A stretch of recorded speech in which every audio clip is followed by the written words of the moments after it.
Now that you've had a look at monoalphabetic substitution ciphers, we're going to introduce you to a different kind of cipher called transposition cipher. So we're going to first define what a transposition cipher is, then we're going to show a very simple example, and then we're going to get to the main transposition cipher, at least of this video, called the rail fence cipher. So a transposition cipher is merely a cipher where the ciphertext is a rearrangement of the letters of the plain text message. In other words, it has the exact same letters as the original message as the plain text, but the letters are written in a different order. So in this case, you can't think of it as a substitution because you could have the same letter appearing in your ciphertext that could represent a different letter in a different spot. So it's not anything like a substitution cipher. So a common example of this is a word scramble you may have seen if you've done any of those kinds of puzzles. And that's where you just take a word and rearrange the letters so it's hard to figure out what it is. Now, I should note that this is not a the word scramble itself is not a very secure form of cryptography, because if you know what the words are, you can just rearrange those letters. There aren't very many ways to do that, and it's pretty easy to figure out what it is. We're going to do one that's more complicated than that. It's called the rail fence cipher. So let's see if we can explain how that one works. So the basic idea is we take the letters of our plain text message and we write it in a certain number of rows to help create our ciphertext. So we've got to make some decisions. We've got to decide on a key. So the first thing we're going to do is decide on the number of rows that we're going to use to create this ciphertext. The number of rows, that number is going to be the key for the cipher. So for the first letter of a message, we're going to write that on the top row, and actually we're going to make it way over to on the left side of that top row. The next one is going to be on the next row down, but a little bit to the right. So you want to think of it as kind of being diagonal to it. And then you keep on continuing this way until you get the last row, going down to each time going down to the next row and going a little bit to the right. And then once you get to the last row, you're going to do the exact same thing in reverse, right? You're going to start with the next row up a little bit to the right, and then continue this way until you get to the top, and then you keep repeating, going up and down, diagonally to the right until you run out of letters.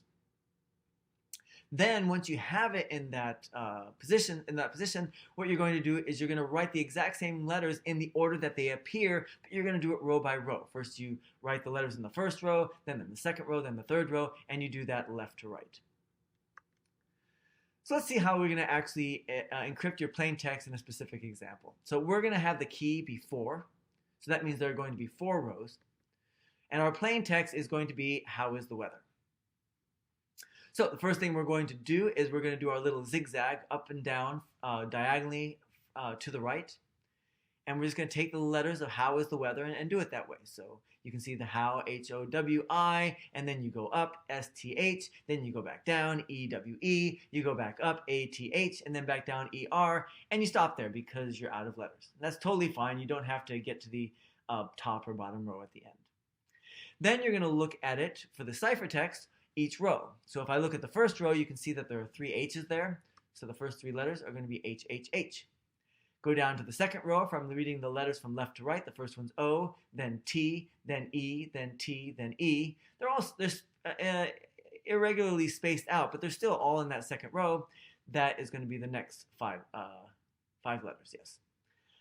Then after that, for the third row, you have a W, then an S, then you skip all the way over to the next W, then an A, and then a large skip over to R. You write those down, W, S, W, A, R. And then in the last row, there's just 2 letters, just I and E, and that finishes off your ciphertext. And then you squish those together, getting rid of all the spaces, and that is your ciphertext. So that is actually relatively straightforward. The relatively hard part is going to actually be decrypting it. So if you want to decrypt your ciphertext, that's going to be a little tricky. So let's see what you have to do. In this one, it helps to have a little bit of imagination. So we're going to stick with key equals 4, and after we sent out the message, how is the weather, we get the message back. Well, this is the message that we get back. And we know it was done with a rail fence cipher, and we know the key is 4, so we have 4 letters. So before we kind of figure out how to stick those letters in the right order, we have a couple of issues that we have to resolve. Now we know like the first letters are going to be in the first row, and the next letters are going to be in the second row, etc. But we don't exactly know how to arrange those. So how do we divide this ciphertext into the different rows? In order to figure that out, we kind of have to know how long each row is going to be. But in order to figure that out, we kind of have to imagine what the message looked like when it was put into rows to encrypt. Now, we may not know exactly which letters are in which place, but we at least have to have some idea of what it looked like geometrically. So let's try to imagine it. So there's our ciphertext. Now, the first thing I'm going to do is I'm going to count the letters. We have 19 letters. Now, whatever those 19 letters are and whatever position they're going to be in, they're going to look the same when we do our rail cipher. They're going to look exactly like this, except maybe not. Maybe they're going to have straighter lines and prettier numbers. But other than that, it's going to look exactly the same. There are my 19 letters. I start in the upper left. I go down diagonally until I get to row 4. I go up diagonally until I get to 7, down to 10, up to 13, down to 16, and up to 19. And there's where it ends. Right? So that's exactly what my messages look like. I don't exactly know what the letters are yet, but at least I know where the letters are going to be. But now once I've drawn it like this, I know exactly what those letters are going to be. If I look at that first row, there are 4 letters. Those come from the first letters of the ciphertext, which means I'm going to use those first 4 letters, LITW, to put in the top row. After that, you can count the 2, 6, 8, 12, 14, 18. That is 6 letters. So I'm going to use the next 6 letters to put in that row, the OLKOOO. After that, 3, 5, 9, 11, 15, 17. That's 6 more letters. We use the next 6. That's OSELFN. And then that leaves 3 letters for the last row, 4, 10, and 16. And those get replaced by the last 3 letters of the ciphertext, which are K, A, and S. And so this is now exactly, not just roughly, but exactly what it looked like when they were encrypting their message. And now it's pretty easy to write those letters in the right order. There's our plain text.